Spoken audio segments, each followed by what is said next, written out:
Hello again, fellow T-Dubbers. Brad here from Bradley Performance Products. Mr. Durham from Paducah, Kentucky brought us a brand new TW200, and he wanted it outfitted for the maximum amount of traction he could have. So that's what he shall have. I wanted to give you a short video of the build, which isn't done yet, but it's getting close. So here it is.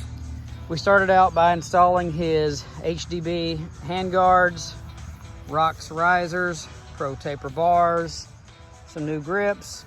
He got a Kenda Gauntlet 140/80/18, and he also got a bib put in. And for those of you that are unfamiliar with bibs, it is a foam insert, which means it's airless. As you can see, there's no valve stem.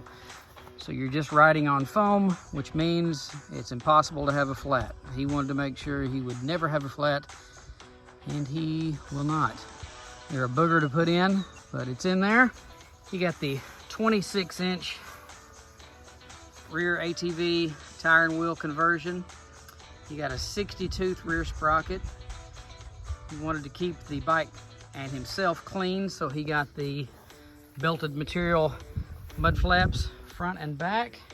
He got our foot pegs, and I forgot about our levers. He did get our levers, but the build's not done yet. He's waiting on a few more components to get finished up, and we'll have it ready for him to come back and pick it up.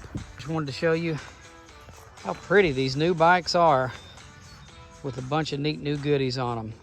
We'll see you again soon.